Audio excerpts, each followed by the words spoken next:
salamat sa Ginoo. Lord, salamat at kininin. Dito sa pusang show, nakita ko nga ang bukid dito, true and true. Kinato, usa lang ka kilometro o medyo kilometro, di na kita sunan. Pag naabtan sa Baguio dito, ay, pag pila kilometro, true and true, transparent na, pila ka kilometro kita niyo na. Ang mga tanong, ang mga lobi, ang mga itawag na palm oil, mga tanong, murang sikat-kat og tao, gibagusan. Tukog lang yan. That's God's indication. Muna kapungot sa Diyos. Why? Because God is a jealous God. Amen. Because He is the God of creation. Number two, we would also praise God because God answers our prayer. Tanaw sa Nehemiah chapter 9 verse 9. Nehemiah, let's go back to our text. Nehemiah chapter 9 verse 9. Notice here, 9:9. And didst see the affliction of our fathers in Egypt, and heardest. Nakadong siya, their cry by the Red Sea. Alright? In ang Biblia, o ikaw nakakita sa kasakit sa among mga amahan dito sa Egypto, o nakadungog sa ilang pagsinggit dito sa dagat nga mapula.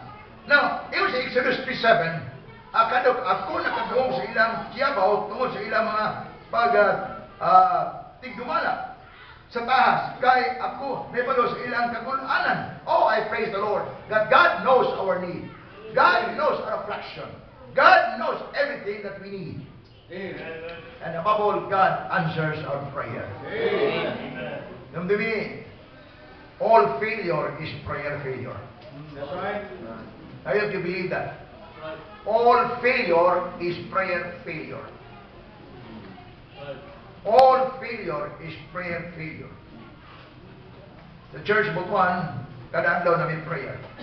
So I believe the greatest asset of any church is prayer.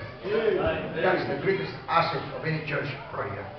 Because when you stop to pray, you are forming a pride. Kaya kung kita mag-ampo, napasabot nga wala ko'y ako, natanan sa Ginoo. Mudong tas Ginoo, kung mag-ato. Muna nangamuyo ta, nagpakilukoy ta. Nag-beg na, Lord, please, I need your help. Lord, I need the answer of my prayers. I need the answer of my petition, Lord. Tabahay ko, Ginoo. Why? Because what am I most ng koglingon? We need an Almighty God. We need God that answers prayer. Muna nga, amot ka ta, karong buntag, nag-pray ba ta? Dapat nag-buntag. Siguro mag-pray ta, karong sahay, mag-pray ta. Pinampuan sa inato, pagtirang, basta, wala nang balik-balik. O niya, did you know nga, wala pa nakita ng verse sa Biblia ng pag-ampo, ipiyong mata. Wala. Wala. Apan ang punto niya, ako mag-ampo ka, tago ka. Manira kasi mulawak. Para ka distract, ma-disturb yung prayer mo. You have to enter the closet, close the door, and pray. Alright. Pero ang atong katawan, karong atong mahigala, lahi man. Magpa-display mag-pray, maglakaw-lakaw kadalanan. Opposite. When you pray, pray secret. When you pray, pray secret. Long prayer in private, short prayer in public. Okay? Long prayer in private. When you're alone, you can pray even the whole day. But in public, brief prayer na. Alright? Now, in the Biblia, diri nga, ang Ginoo nagtubaw sila ng mga affliction, may magsinggit sila. O ang Ginoo nagtubaw kanila. Did you know that God sees the affliction of His people in the Egypt of this world? Iya madungog, atong ang pagtuo. About that times nga, atong prayer dili dungdod. Why? There is something wrong sa itong kasing-kasing. Sometimes itong pag-ampo, ang Ginoo dili mamino. Don't you know, sa Old Testament Bible characters, they pray, Lord, Lord, incline thine ear to my prayers. Ginoo, ikiling imong dunungog sa akong mga pag-ampo. But there are times ang Ginoo, He will try to close His ears and never listen to our prayers. Hindi lang. There's something wrong. Don't you know, kung sa bus rider, listen mo ampo na. Ang bus rider, di nag-ampo. Ano man, he knows pretty well that there's something wrong with his heart. Apan, if that sin is being confessed to the Lord, daling kayo, Lord, I know, nakasala ko, know. Admit, confess your sin, and the Lord is more than willing to forgive your sins. Salamat na. Imagine, magkakomunikar ka sa Ginoo. Wala na, dili dito ng tao, makatawa sa Ginoo, amahan. Magkatawag lang amahan kung anak ka sa Ginoo. Hindi may tawag mo di ka anak. No. Yan si Hansa Monotilya. Parangitan. May isa, Papa, manutubag mo hindi mo ko yung Papa. Pero matawag siya dito, Papa, matawag siya kay natao man si pamilya. Huwag kang matao sa pamilya sa Diyos, huwag katawan ng Papa, ama naman sa langit. Wala, di magkaanak. Nagkaroon, isa may tawag ko mo, kasi pasalamatan mo kung di ka anak sino. Yawak. Siyempre pasalamatan, siyempre, may kaamanan mo, may nga lang ginawa. Tawa mo daw, ganun naman, anak na balay ka. Anak na balay ka, di ba anak mo kasyawa, yung John 8:44. Magkatawag lang mo kumahan kung natao ka sa pamilya sa Diyos. Ang punta na karoon, kita bang tanan mag-iwan, Lord, our Father who art in heaven. Makasiguro ka ba yung Lord, our Father who art in heaven. May access ka na. Upon that times nga, ang atong prayer, dili, pudo, Ginoo. Ang Ginoo mutago siyang kaugalingon. Ano man, there's something wrong nga di niya nakita nga di maayo. Apa sa gyapon, hinong Biblia, nga Ginoo wala magtan-aw sa atong outer appearance. Nagtan-aw ang Diyos sa atong kasing-kasing. Tingnan ang Bible, nga sala ang pagbunong sa pag-ampo. Pray without ceasing. Continually you pray. Pray without ceasing. Walay paghunong pag-ampo. Ampo. Muna pagpagkaon mo paghunong. Udto kung tagapon. Mana? O sa pag-ampo sa. Makuyaw kay ang tao nga Kristuanon kung kanang ang tao may nampun. You know what I mean? God's ear never becomes weary or never becomes heavy through weariness. Because the Bible says, He's a rewarder of them that diligently seek Him. He rewarded. Can you see Hebrews 11:6? It's in the Bible. Hebrews 11:6. The Bible says in Hebrews 11:6 in the Bible, but without faith, it's impossible to please God. And he that cometh to God must believe that He is the rewarder of them that diligently seek Him. Siya tighatan o ganti kanina na nagapangita kaniya.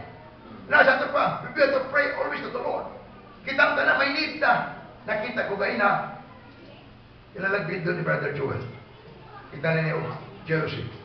Brad, kung makaubang ka sa tagong, Brad, karong 23 sa tagong, ang distributor sa whole Davao, mga Christians, Brother Pingoy, mo'y direct parato ka bilabina ang simbahan, Brad.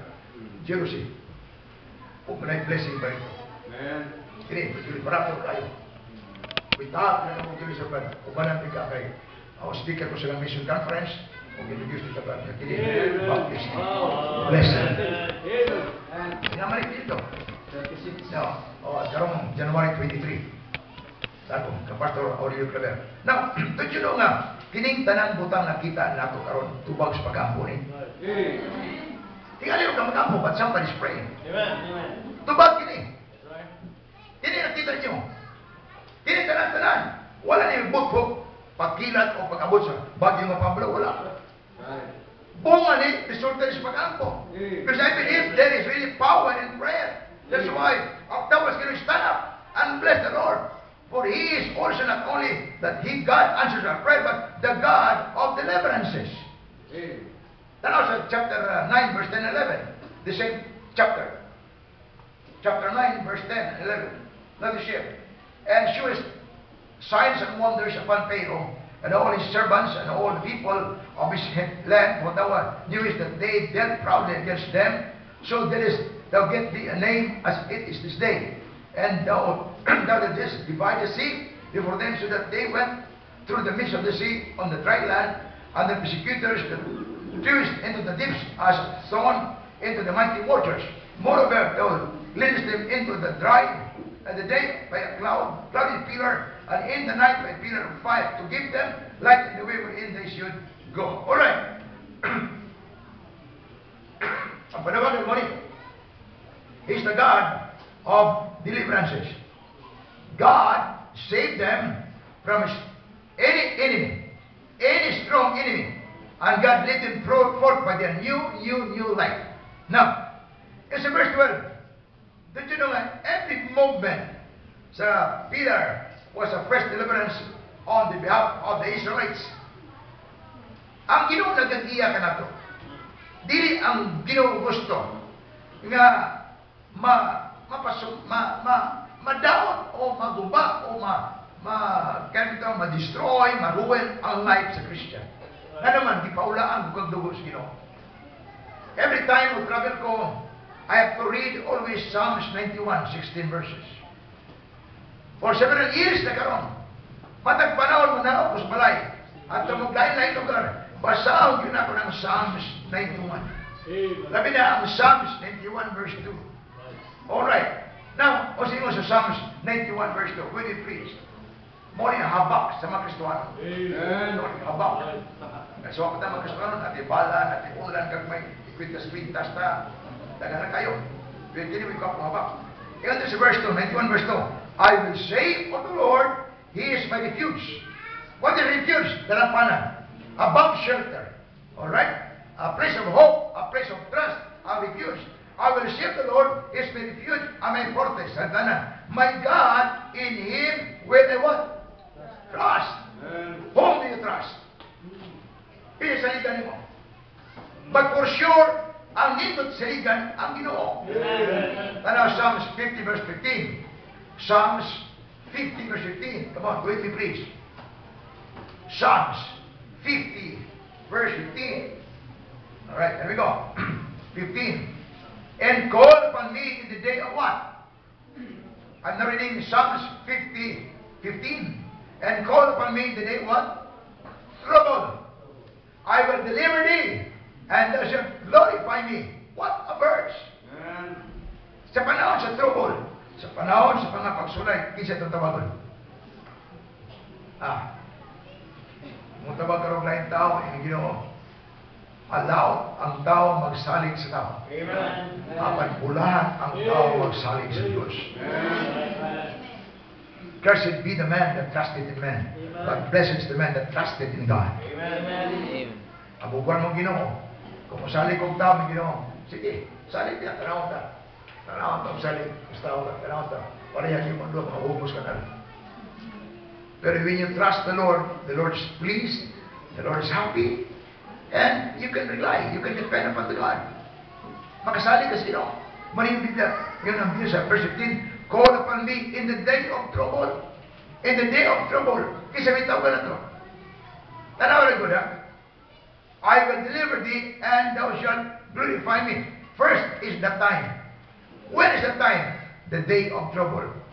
Alright? That's the time. Adlaw sa sigitan. Then the counsel. What's the counsel? In the Biblia, call upon me. Tawag ako. Amen? And then next, the promise. What's the promise? I will deliver thee. Pag-aluwasan ko ikaw. Then what is the result? After God will deliver you. And Biblia, thou shalt glorify me. O ikaw, maghimaya ka na ako. Oh, what a verse. Tawagon mo ako sa adlaw sa kristanan o pag-aluwasan ko ikaw. O ikaw, maghimaya ka na ako. Amen. Diya, naaptan mi sa typhoon. Diri na kami sa Santo Tomas.